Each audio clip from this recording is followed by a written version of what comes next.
My name's Karen Bruce. I'm the Director of Canadian Initiatives. Thank you very, very much for coming out tonight. This is the Bruce night. I'm Bruce, introducing Bruce to introduce Bruce, to have a talk with Bruce. I'm not going to stay here at all long. I am just so thrilled and so happy that we were able to make this work. Bruce McDonald has been insanely busy, is busy shooting right now, and has made a huge window open for this evening. So I'm just very, very, very grateful to the man I love, Bruce McDonald. Please help me give a warm welcome to Bruce Kirkland, calling from the Sun. He's going to moderate this conversation.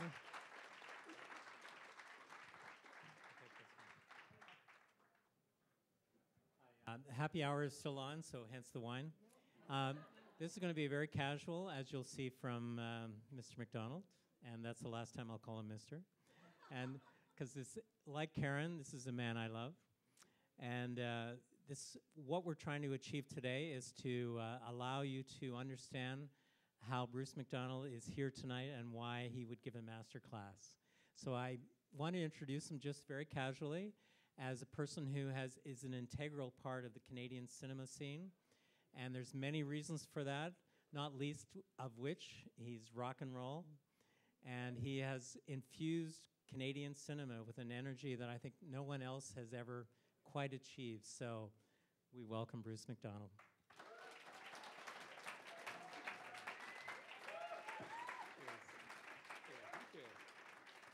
Now, the way we're going to do this, I thought we'd casually chat for a few minutes. There is a reel of 8 minutes, I think. At some point, we may or may not show it, depends on how you feel. So we're going to casually chat for a few minutes, and then we're going to invite questions and build upon that in order to understand why Bruce McDonald is Bruce McDonald, and why Hardcore Logo is one of the underground sensations of TIFF 2011. And congratulations on that. So have a seat, and we'll jump into this. Thank you, Bruce. Now, one of the intriguing things about this is the fact that Bruce had to be rushed here tonight by limo. Was it a limo? Yeah, it was kind of like a SUV gangster limo. There you go, a gangster limo, because he is working like a crazy man on a television production. Now, the television production happens to be a spin-off from the film franchise, The Transporter. So it sounds like, again, the kind of kick-ass material that you could probably infuse with a different kind of life than we saw when Jason Statham was the star of the original movie. So then we're going to work backwards from that, and how does a filmmaker like Bruce McDonald end up in the position of creating directing a television series like The Transporter? So just briefly describe what's going on with The Transformer, and then we'll work backwards from there. I get up at 4:30 tomorrow morning, get picked up at 5, and we go to just outside the city to a place called Manvers Road. It's this kind of wooded, and we get to shoot this car chase of these Jamaican guys firing machine guns out the window at our hero in a black Audi, and then they run through the forest, have a kind of quick sexual encounter, and then there's a machete takedown. Our hero has a mammoth kind of sort of kickboxing fight with this guy with a machete, who also, we found out on Friday, there's a very, what is that skill called where people run up buildings and stuff? So this guy's he's like a total parkour guy. So we're gonna get him to run up some trees and stuff, see what he can do. And so that's our day tomorrow. So it's pretty damn fun. It's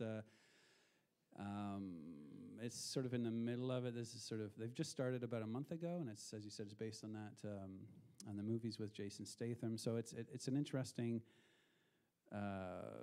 group of people. There's French producers, German producers, American producers, Canadian producers. So it's a big multinational, and they're still just it's slowly getting itself honed together. Anyway, it's fun, super fun. Now, the first thought that comes to my mind is, okay, here you're doing The Transporter. It's got this multinational, big budget kind of attitude towards it. How do you get from roadkill to something like Transporter? And then let's fill in some of the lines through that process of how a director doesn't just instantly decide, okay, hey, I'd like to work for the Hollywood and the multinational corporation and do a television series. There's a long, involved process to create the kind of credentials that one needs to be able to do what you care about, whether it's Hardcore Logo 2 or do a crazy series like The Transporter. Well, it's interesting that the producers, especially this guy Klaus Zimmerman from Paris, he's the main guy, I think, that kind of got it going. And, you look at a lot of television these days, and because I've made independent films, that's a very attractive thing for those people in some of these new series where they want it to be a little fresher, a little different, or, in their ideal minds, every episode would be its own little movie. I mean, that's the sort of the ideal. It doesn't always come out to be that way, but having made that something that was very important to me from the beginning of, like, we make things with our friends, or, you could have used what you have to make these independent movies, and never at the beginning thinking, oh, one day I'll be hired on this giant show where I get to shoot machine guns out the side of things at 6 o'clock in the morning. So yeah, it's a long road to do. It took a while to kind of get to the point where I could realize I could be hired and paid money to be a director. What was the original impulse to do something like Roadkill, for example? Describe that, because that was a pivotal moment in your life, your career. Yeah, I guess there's a little Transporter, Roadkill. There's sort of both road themes going on there. But the impulse is always an interesting word that you use, impulse, or the motive. I think that for any creative person, a writer or a producer or a painter, that initial impulse of what is it that kind of gets you, what is it that makes you want to do those things? I mean, in the case of something like Roadkill, I guess it would be, it has something to do with love, I think, like the things that you love, like music and books and women and drugs, sort of simple, good things. And you try to figure out a way to put it all together. It's called a movie. So... yeah, so it's always about, the motive is not necessarily financial, the motive is not egotistical, the motive is not, it comes down to the things that you really, things in life that you love, something to do with that, I think. And then the great thing about film is that it involves, to me anyway, it involves so many aspects of what people do, from fashion to, car mechanics to, financiers and actors. Yeah, it's just a great, great medium. And then after you end up with something like Roadkill, which had a cult following, I'm not sure how many people here are Canadians, but those of us who followed, the early Bruce McDonald found that there was this explosive energy that suddenly existed in Canadian cinema. And I don't know how many people outside of Canada ever saw that film, except perhaps in the underground and maybe a few people on DVD, years later. But then that led directly to Hardcore Logo, which sort of amped up the whole idea that you're exploring music and film and a kind of angst of creation that is not necessarily found in normal cinema. Yeah, with the film like Roadkill, which was made for kind of what we had around us, it was, I guess, from the four things that I talked about that I love. I mean, the film was made because of a collaboration, because we were able to put a team together, and that's, for young filmmakers and different people, I always say, one of the first things you want to try to do is put a band together or a family together, it's such a complex and social thing. And I was very lucky with that film. There's a fellow that I met on a Ron Men film. I was a driver at the time, and this guy, Colin Brunton, who had produced for Ron Man and who is a documentary filmmaker in Toronto, that Colin and I shared a similar sensibility of similar tastes in music and in films, and we kind of like midnight movies. We go to the 99-cent Roxy, and we love films like Eraserhead, and we love films like Rock and Roll High School, it was at that time in Toronto, things seemed to be just in our kind of crowd anyway. There was a pretty exciting time when a lot of people started to think that it might be possible to make a movie. This was the beginnings of the Toronto Film Festival. I think it had started, so there's a good kind of energy and a climate. And Colin, who had worked on, I was the new guy. I had done some editing and I'd gone to a film school. But it was until I met somebody like him who knew how a little film crew could work, or what it took. So your ambitions weren't in vain. That with the idea that you wanted to do, in this case, take a girl up north to find a band that's gone AWOL in the wilds of Northern Ontario. He understood what it took, to do something like that, whereas I had no idea. I just had the desire and the excitement of to be like some of my friends who were starting to make movies, Adam Egoyan and Peter Metler and Ron Mann and a number of other people in this town. So so getting back to the idea that to have this band, Colin, our cinematographer is very accomplished now, cinematographer Miroslav Bazak, and our writer Don McKellar. So it was this real, it was really, and I think about it now, it is like having, you have your rhythm section, you have your perhaps your vocalist and your lead, and it is, you could be, some people prefer to be, sort of solo singer-songwriters. There's some amazing experimental filmmakers in this town, and they are not necessarily into the social aspect of filmmaking. They could make films on an optical printer, or with them and somebody.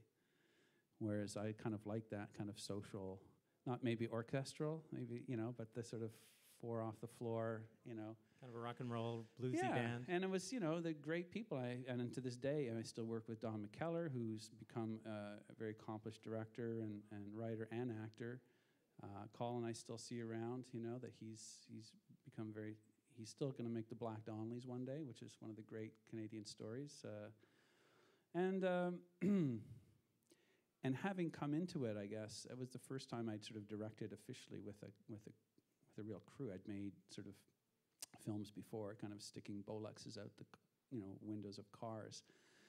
That's those sorts of films. But this was the first time it was a kind of an official crew. There was people had jobs, and there was a kind of a way to work together, and it was fun.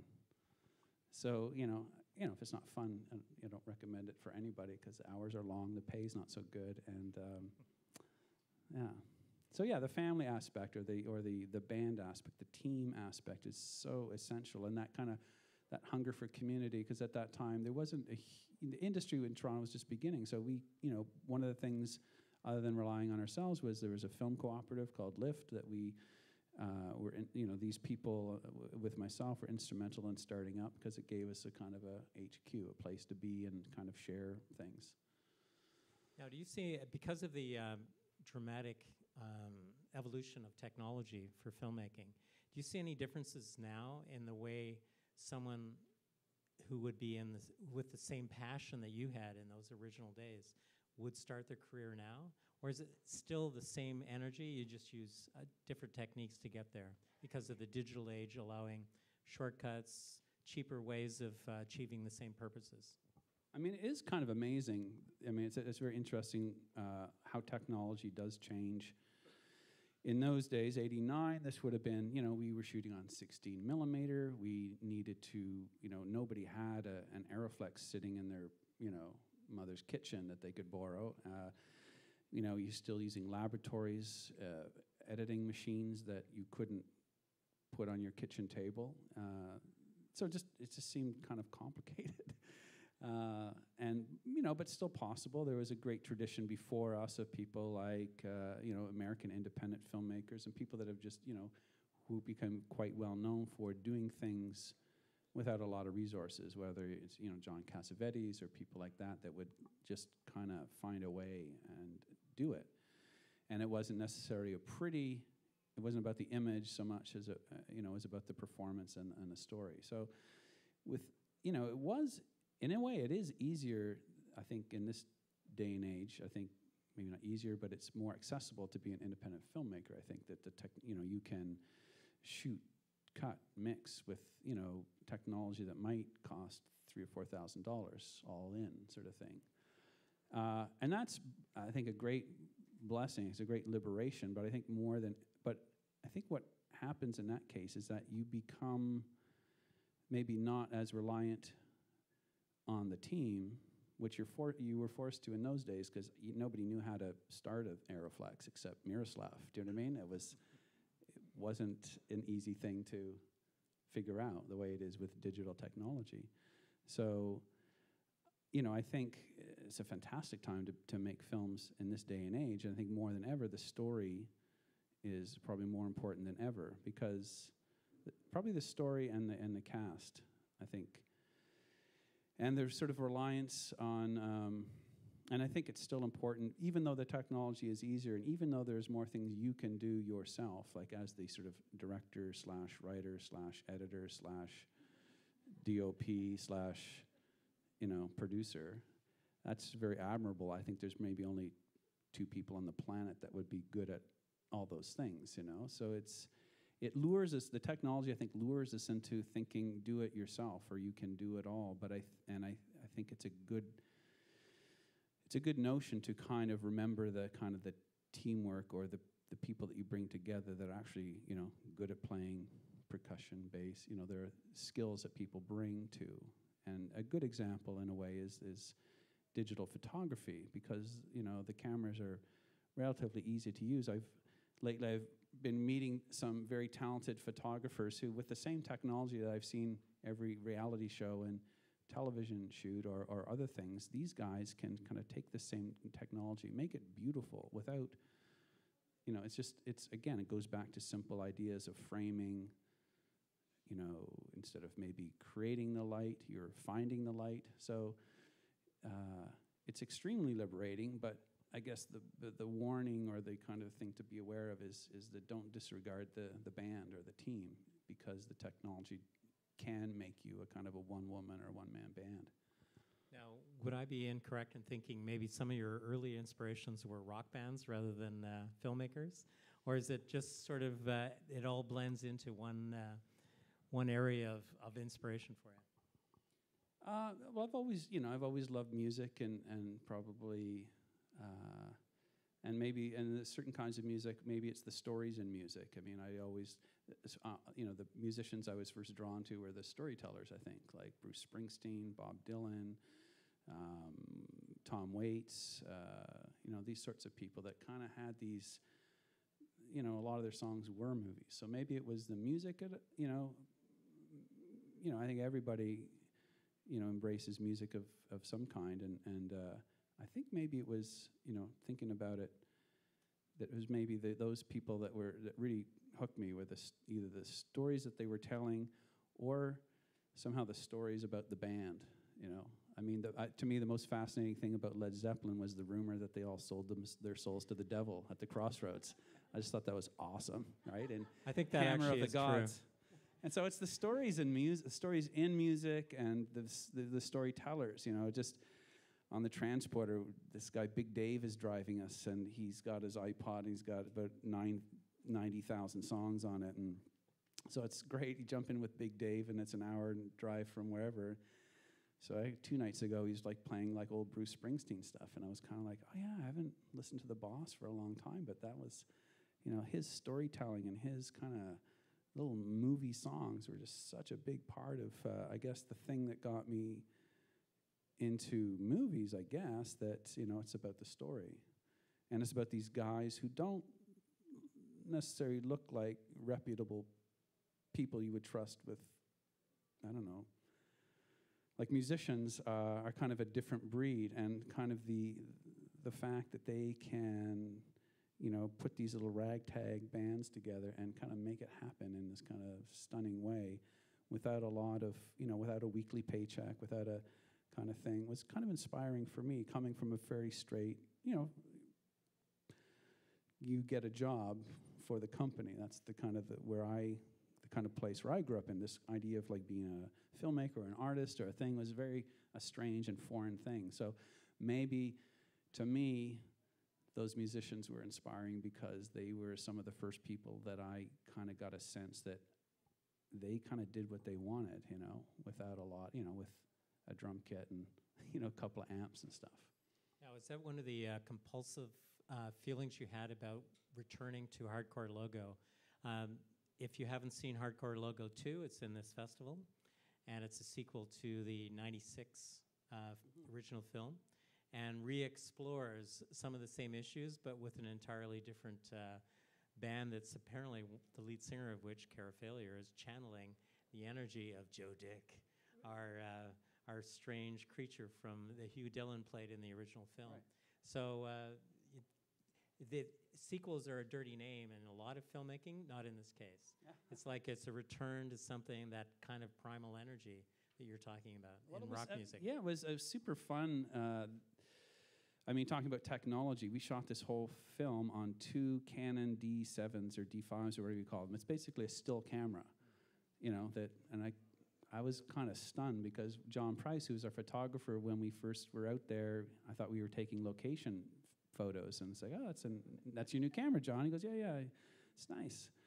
And he says, yeah, we're going to shoot the film on this. And I was like, what? This is like and he says, no, you press this and it moves. You get a 10-minute kind of load. And anyway. And actually, these are the kind of cameras that a lot of journalists are using now and I know this because they're looking for convergence in media these days. So they want journalists to interview Bruce McDonald, videotape him. So there's a print story, there's a videotape, and there's a still picture, and it's all happening at the same time, and you hardly even know it. Yeah. So now you can shoot films like this. They're very unobtrusive, and so again, putting that team together. Like, when we shot Hardcore Logo, the first one, it was still film, and I think 16 millimeter we shot on. It was still, I don't know, it's 96, which seems that was way back in the 20th century. When they didn't have cell phones. And so it's funny to kind of be remembering that kind of process of how we shot it and how we shot this one. Some of the same people. But again, it was an exploration into the idea of documentation, the idea and having a great writer, musical themes.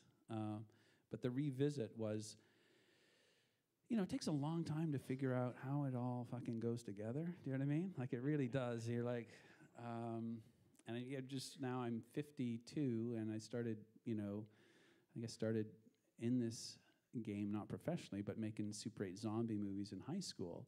And, there are films that you love, and there are things you want to do, and a long curve of what the learning process is, just how things fit together. And it was such a great thing to be able to go into something like Hardcore Logo 2 after having done big, small, sideways, different sort of, and working with so many different people, like different cinematographers, different producers, and seeing many different ways to kind of approach a subject. So going into something like Hardcore Logo 2, we had this awesome producer, this guy Rob Marilees from Vancouver, who somehow raised $1 million to make our crazy movie. Had a great writer, David Griffith, who wrote the screenplay. So the essential pillars of the team were there. Myself, Rob, the producer, Dave, the writer, and our actors, Julian Richings, and these people. So, but going into it was one of the first times I felt like, okay, in other productions we've done it this way, or we've had like the big trucks with all the stuff in them, and John, the photographer, says, well, how about we just bring one light this time? I was like, all right. So we had this nice China ball light. I think we even had a name for her. And these 2 little cameras. It was kind of location that we were up in northern Saskatchewan shooting in this 1920s dance hall, which was an accidental find. We were shooting in another location, and somebody said, hey, have you seen Danceland down the road? And anyway, that turned out to be, we were small enough where we could be fluid, you know, and that was the sort of great beauty about. So when I compare, say, the machine of the transporter, which has lots of money, but it's never enough, lots of resources, lots of things, and something like Hardcore Logo 2, a very different thing, very different sort of appetites, but it was such a treat to go into the set because with this kind of technology, with this kind of very stripped down, almost not a 4-piece exactly, but we were able to shoot our script by, you know, I don't know, early, mid-afternoon. Then we'd always have a few hours of like, wow, what do you want to do now? So you'd experiment? So yeah, we'd be like, hey, let's interview the dude that's recording the music for the band.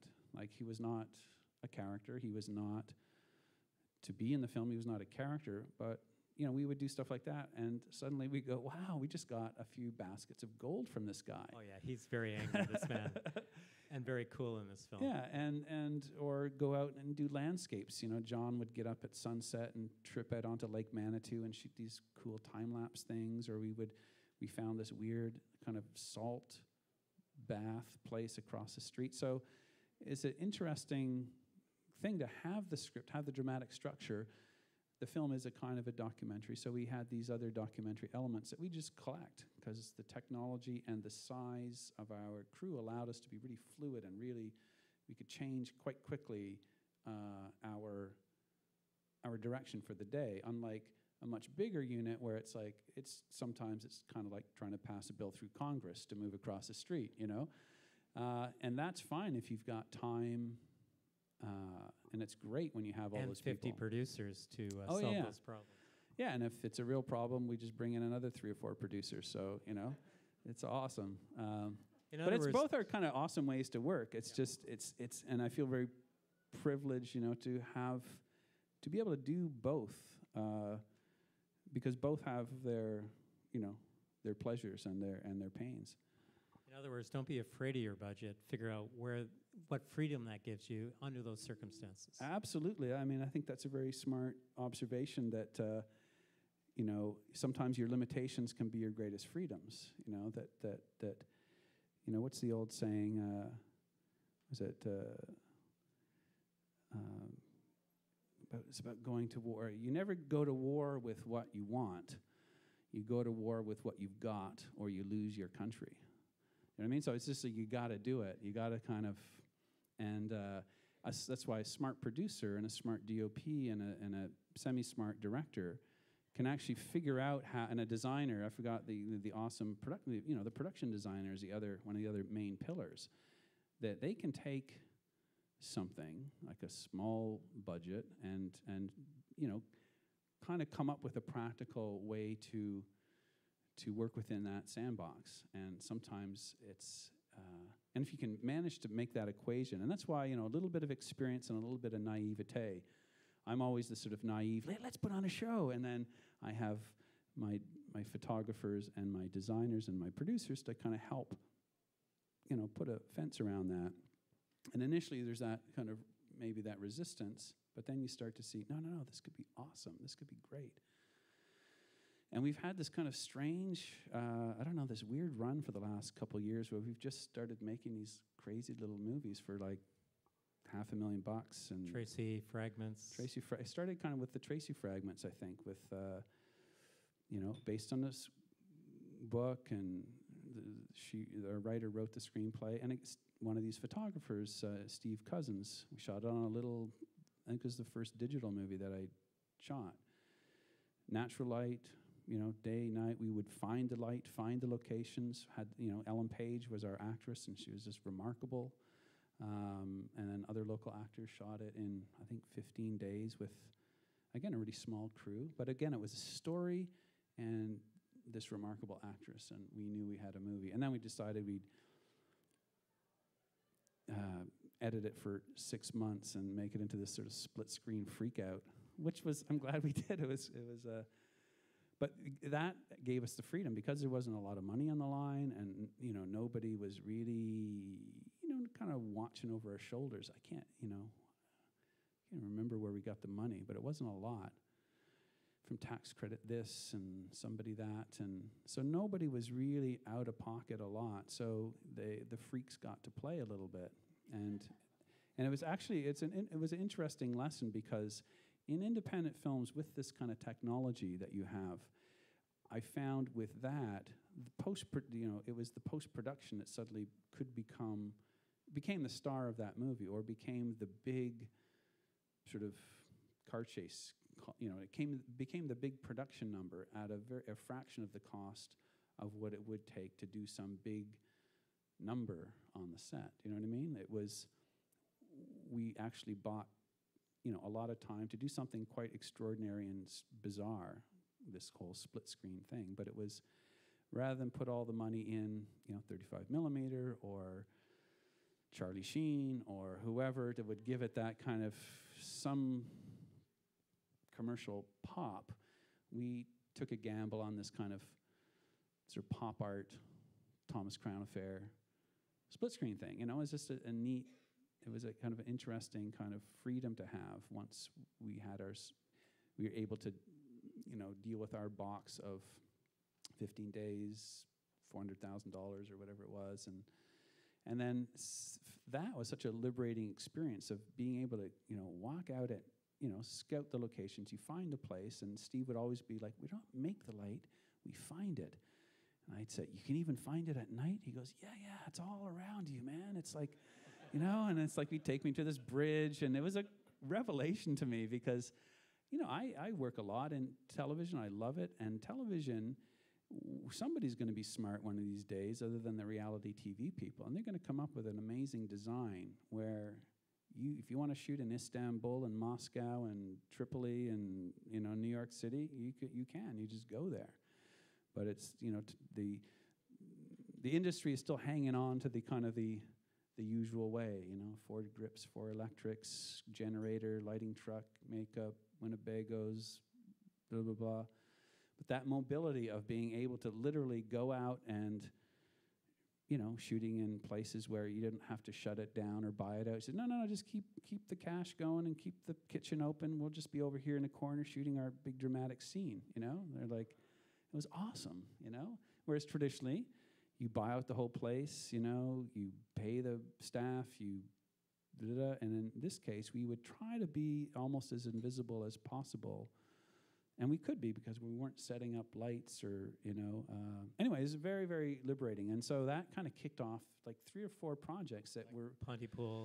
Pontypool, which same thing, 15 days, 4 people in a room, and an amazing script by this guy, Tony Burgess. So different from, say, Roadkill, I guess, which was like, let's see if we can make a movie, which was about stuff we loved, women, drugs, rock and roll, and driving around aimlessly, and like fun stuff. All the stuff you still do today. Stuff, yes, of course. Now I get paid for it on the transporter, you see, so it's all.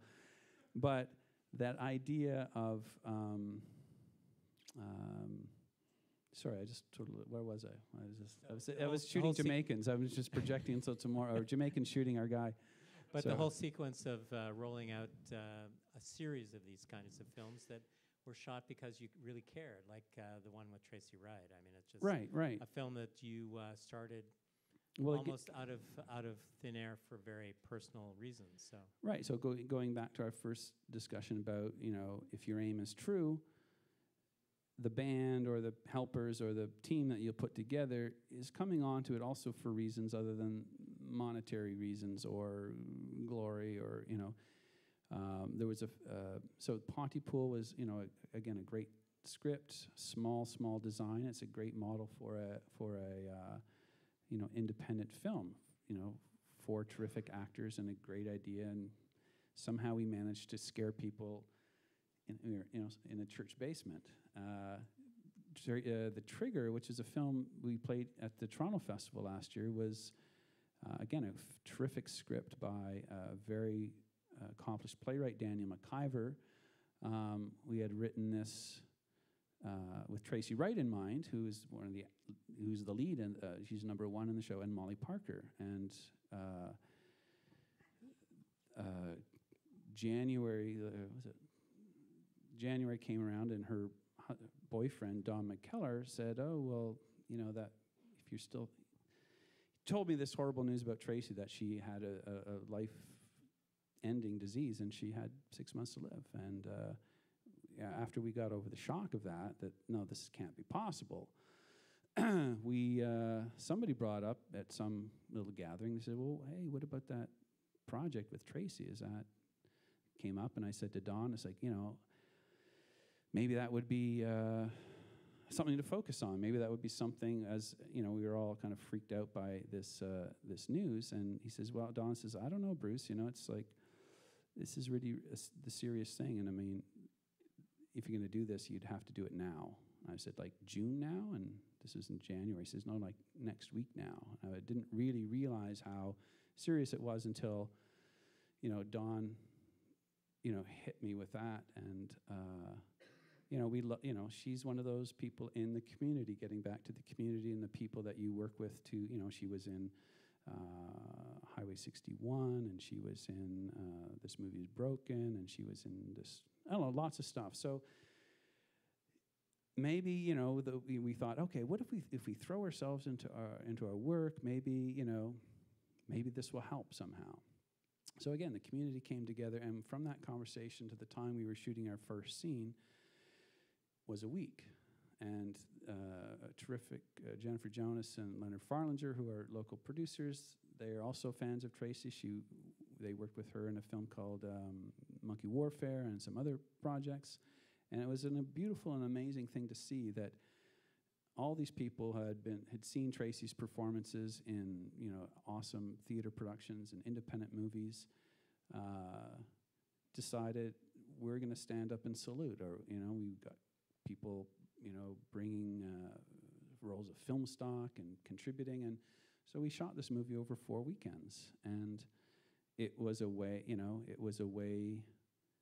for us to, make embrace our friend, our talented, amazing friend who had never played number one, who'd never been the lead of she had in plays, but not in independent movies. So her and Molly Parker just, blew it away. And for that reason, the motive of like wanting to do that, but, the other thing is to, we're documenting where we live and who we love, and that was a kind of a sort of unexpected, as people, you're kind of sort of planning your career. I don't know how it sort of really goes or how people think the career plans you. Get it. Yeah, I think you just kind of, you're kind of respond to what is going on. And it was sort of it was a beautiful, one of the, beautiful, shocking, amazing kind of experience. And I'm proud to having sort of recorded that or documented those two amazing actresses and this little story of our town with this great writer and our compadres that kind of make things here, for reasons that we're still trying to, nail down. But I think maybe one of those reasons is, as you think about it a little bit. I do sometimes, and you think, well, what is it for? Why do you do it? And fun, yes, and but it's more and more. I've been thinking, it's a way to kind of I make fiction. I've done documentaries, and more I'm quite enamored by them. But it's like you making these fictions. It's finding the documentary in these fictions, finding and just, I don't know, you just, as you live your life, as you get older, you want to kind of mark your trail or something. I don't know if it's some primitive impulse, but I grew up in this city, and, I've made a number of films here with terrific actors from here, and you want it to be international, you want it to travel, and I guess my hope is that, being specific can also be universal. And I would say you reinforce a sense of community in Toronto, but also in filmmaking in Canada and perhaps in this room. So maybe this is a good time to open it up to questions from you folks. So I see the first question right here. Go for it. And just a sec, because the mic's on your way. So because of recording it also. Is it recording? Yeah. I saw a hardcore logo too today. It was awesome. Thank you. Really Thank you. loved it, and and anyone who hasn't seen it, I strongly encourage you to check it out. It's brilliant, and you don't actually really even have to seen Hardcore Logo, the original Hardcore Logo, to really appreciate it. I have a question about, you mentioned that the sound recordist, the guy recording the music in the film wasn't scripted. He wasn't in the script, right? So in terms of the actors and the other performances, was there a fair bit of improv going on there? Like, were they working really hard, like really close to the script, or were they playing? Well, we had a terrific script by David Griffith, so we shot the script, and as we spoke about earlier, then there would be these times where it was like, you found yourself with a little extra time. You weren't racing to get your 10 pages of dialogue in 10, 12 hours, right? And just making it.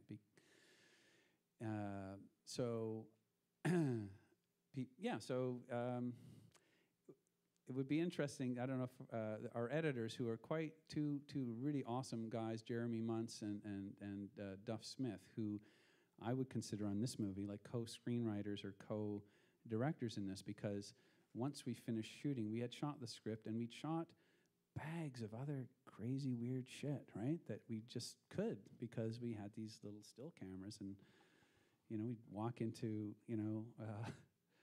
anyway. So I think our first cut was about 4.5 hours of just, laying out just the script and then just other hilarious, crazy shit that we shot.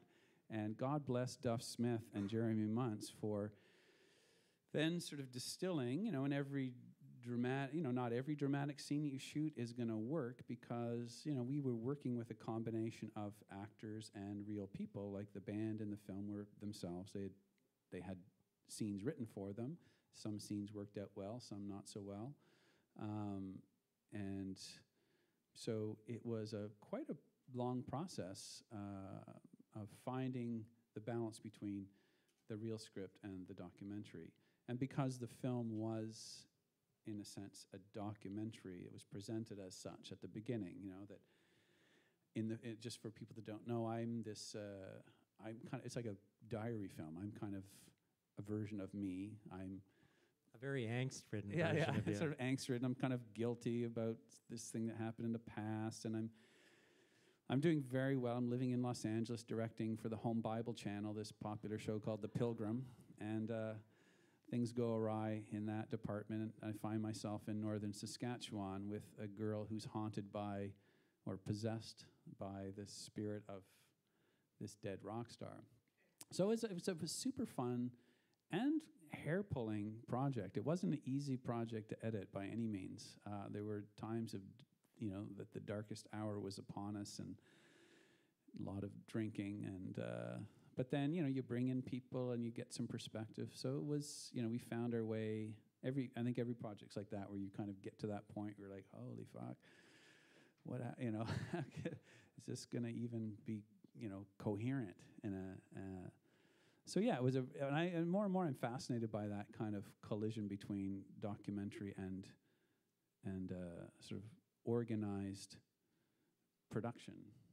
Because like you said, that at the beginning, I think when there's something like Roadkill and those early films, you think that the director, because you're trying to think, well, what's my job, or how do I act, or what do I do? And you come into it, or at least I did, thinking, okay, I've got to control everything. I've got to kind of make it happen, and I've got to, all the little elements, I've got to kind of be on top of it all, right?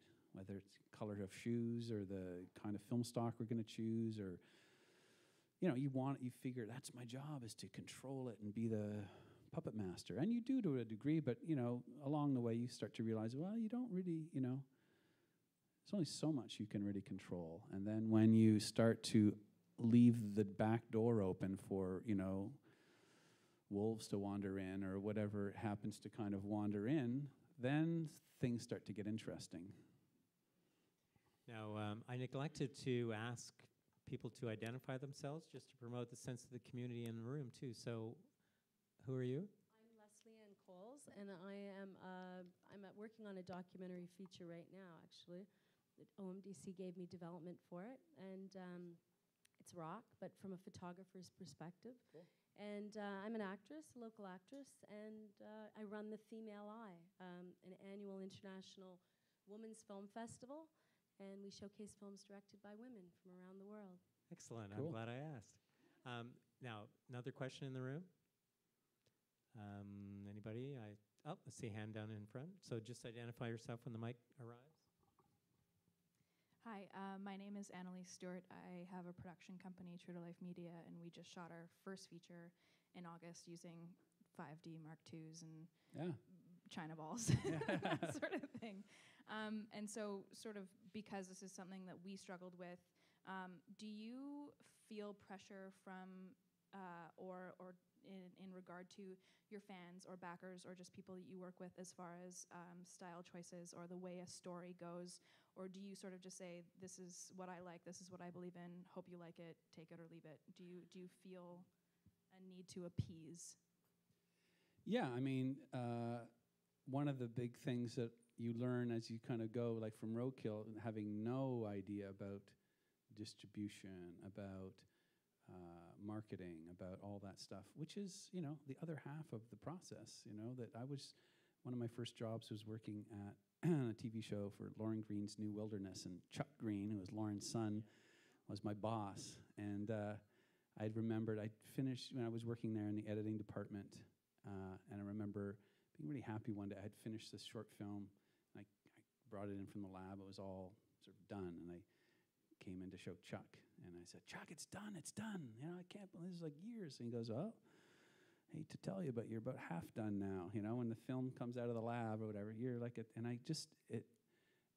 about that stuff, but you don't, especially I think in this country where we don't have quite the same tradition of that impresario,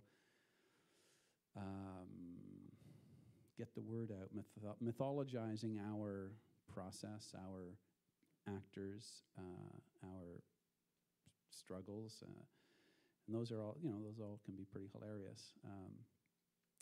So yes, I do more and more. It's that bringing in that team that if you do have the ability or the contact, or if it's at that stage where even if you don't, even if they're not saying, well, this film is not for us, or it's too, it doesn't fit in our wheelhouse somewhere, for a producer to seek out their advice or their counsel, say, here's our script, here's our budget, here's the cast that we're going to use, and this is how we're going to go about it. Like, take some commercial guys out for beers and say, how would you sell this? Because, scripts are written to be shot and films are shot to be seen, and if they're not seen, and the film itself isn't going to do it by itself, it's like it could be the greatest film in the world, but look at this festival. There's 500 fucking movies playing here, right? It's unbelievable. Where I don't know where they all come from, but it's kind of awesome. But then you make your first, whatever, $50,000 movie, and it's like, it's exciting when you get it finished, and it's exciting when you're invited somewhere to show it, and you get some attention. And just a little bit is enough. You don't need a lot. But I've always been a big fan of, like, to me, I think my favorite moment of any film is seeing the poster. Like, I just, I don't know why, but it's just like, we got a cool poster. Sometimes it's a disappointment, but, just we got a poster, so, that's always very exciting. So it must be a real film if it has a poster. Yeah. So down here in front. Hi, James Buffin, with POV Magazine, and also independent documentary producer. Music from the Big House. Such an extraordinary film, really, and such sensitive, compassionate treatment of people who have committed horrific crimes. Wondering what went through your mind as you got close to these people, and it was such a sensitive way that you treated that you only revealed at the end of the film why those people were there. Can you talk a little bit about that and what went through your mind as you were working with them? Well, James is referring to a film, Music from the Big House, which is a documentary of a singer, Rita Shirelli, who goes to a place called Angola Prison in Louisiana, which is a maximum security prison for killers and rapists and kinds of horrible crimes. And the thing about Angola Prison, which made it for a time probably the most violent prison in the United States, was like everybody in there was in for life or on death row. And in Louisiana, there is no parole. Like to come up before the parole board, it's quite an unusual occurrence. So for the longest time in that prison, it was, bad place to be. Still is a bad place to be. But one of the wardens came in and implemented, these sort of, music programs and kind of what he calls moral rehabilitation. Where, anyway, so we arrive with the intent of Rita putting on a concert with these 3 different groups: a gospel group, an R&B group, and a country group. The very few white guys that were in Angola, of course, love country music. Fearful, strange place. The people we met were, they'd been in for 30 years. And you start to realize that most of these men in here, in this place, are not calculated killers or psychopaths. They got hammered one night, did a bit too much crystal meth or coke or whatever, and they had one bad move that, they thought, okay, on drugs and alcohol, I'm capable, I can do anything. And, the arm goes a bit too left and somebody gets shot or, So I would say at least half the men there, probably more like 3/4, are guys that just fucked up one night. And it's not cold calculated murder. It's not, and it's, it's a tragedy. So the film is really about, in some ways it was about, can people change, and when is it enough? When is somebody punished enough? And I guess the other thing is about forgiveness. Like how, a couple of the men talk about that. They go, well, how is it possible, even for your spirit or your soul? Is there a mechanism in the prison system for people that have done terrible things to somehow be close with the victim's family or the victims themselves? And somehow, is there a way to say, I'm sorry? Is there a way to do that? And it's a powerful, powerful place to be. And it affected us all quite deeply. But I'm glad you got to see it. Again, and music is the kind of the spine of it, with these, these encounters with these 3 gentlemen, or these lovely, lovely guys, but they weren't so lovely maybe one night in Baton Rouge, 30 years ago. And it reinforces the idea that great film subjects can be found anywhere. But you have to look, and you have to be open to the possibility. Yeah, this was something, brought to my attention by Rita, who I'd met on Roadkill. Rita, we'd used one of her songs in our movie, and this is what that first film, which, did okay we finished it and we got it shown and that sort of thing. But it, sometimes when you make a film, the people that it brings you into contact with, in this case, Rita Shirelli, heard her song on the radio, and I was in the editing, trying to think of, and this song on CFNY, it's like, wow, that's the perfect song, and phoned the station and says, oh, this girl Rita, she's from thing, and hooked up with her, and then 25 years later, I get a call from, hey, remember me? It's Rita from Roadkill. Yeah, what's happening? I said, can I come see you? I don't know anybody in the film business. I want to make a movie about, Angola prison. I'm like, where's that? Next thing, I'm standing there talking to killers and, singing beautiful gospel songs, And he's like, wow, life is strange and beautiful and crazy. So yeah, you're open to those things. But again, another great thing about this business is it does, the people that you meet and along the way, and also how it loops back on you, that you do get these chances to kind of, people just pop up again, and you're like, wow, great. And we have a question back here. Oh, this mic. Okay. There you go. I'm Eva Simpson. I'm a filmmaker and program coordinator of film and television at Humber College. Bruce, I saw a hardcore logo too today, and I was just wondering, the ending is really a dedication to your daughter and your wife, and they come up in another film, Claire's Hat, in a little way, but this was much more, and I'm just wondering, often you get really soft about your family in films that somehow have to do with the unmaking of a film, and I'm just wondering, did you write that in this film in the beginning? Did that happen sort of towards in this kind of collaborative, organic way throughout the process? How did you go about including that in the film? First of all, I think Bruce and I need a drink, a glass of white and a glass of red if somebody's out there coming back in. And very nice question. Charlie, who's 8, my daughter, I've never kind of told people this before, but she's written the last 5 movies. She started writing when she was 2. We couldn't believe it. She was on the computer and she was smoking unfiltered Camels and just kicked out a series of killer off the record? Yeah. So I love that girl. Yeah, I don't know. As you go on, this is maybe that thing about documentary and fiction again. Is the two worlds, just more and more they kind of collide with each other. I think, like doing the Big House movie was pure documentary, but in the shaping of it, and it's trying to find the drama in that, trying to find the fiction in that. Not we're making stuff up, but any documentary is a big fat lie.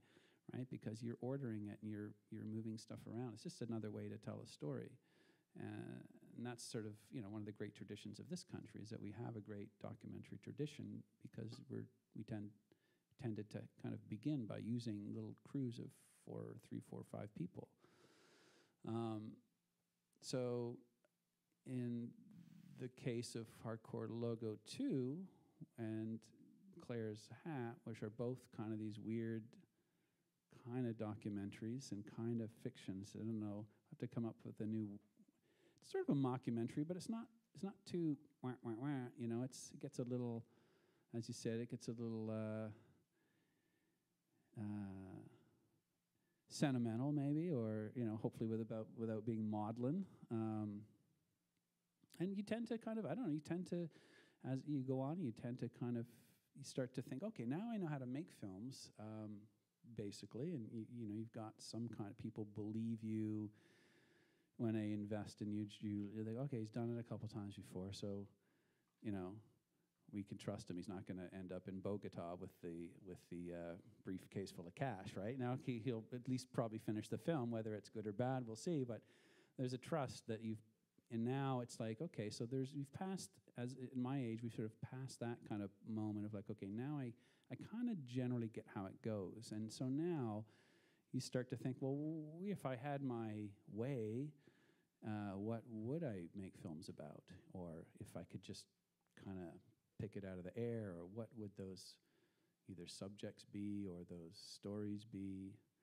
And, sometimes the people in your life, your family, they kind of find their way into your work or your mental support group. I always found it interesting that from Francis Ford Coppola, who was asked once by a young filmmaker that he or she said to him, well, what advice would you give to a beginning filmmaker, a young filmmaker? And the first words out of his mouth were, have a family. And I thought, it just sort of really struck me. I was like, wow, why did he say that? And for years I thought about that, kind of knowing, what that is. I mean, it's like a little emotional, economic team, I guess, and it's like a little social structure. And having a kid and having a daughter, you also realize, oh yeah, stories are important because they're like story vacuums. It's like every waking moment is like reading a story, making up a story. And you go, yeah, and that's kind of what, hopefully if we become good at anything, we become good at storytelling, so. And it's funny you should invoke that, because before I came here tonight, I was at Twixt, and Francis Ford Coppola was there. That's his new horror film. And hardwired into the film is a scene showing, it's a tragedy, but a decapitation of a teenage child in a boating accident. That's his son. And it's right out of his own life. Yeah. And he's telling a story of his own life, but transporting it into a fictional context in what is a crazy kind of surrealistic horror movie. That also, by the way, he's simplifying his filmmaking technique by situating his camera in one position and stop trying to like pan everything or be fancy. It's like simplify, simplify. Go to the heart of the matter. And there's this extraordinary, astounding scene in the middle of a crazy-ass, horror movie that speaks to the family, speaks to a personal experience. So sorry, I had to share that just because it's been kicking around my brain like crazy. And I know we're almost done, and do we have time for one question? Okay, so we have time for one last question. It's this gentleman right here. Please introduce yourself and fire away as soon as the mic gets there. Hello, my name is Alexei Matvienko. I am a film student at the local Ryerson University. The question I have for you, Bruce, is when you look back at your career, and do you think about the opportunities that you weren't able to seize, or maybe one, most crucial one? What is it, and would you, if you could, would you go back and would you seize that opportunity? Would you leave things the way they are? Thank you. What I see, what an opportunity. It's usually about, I'm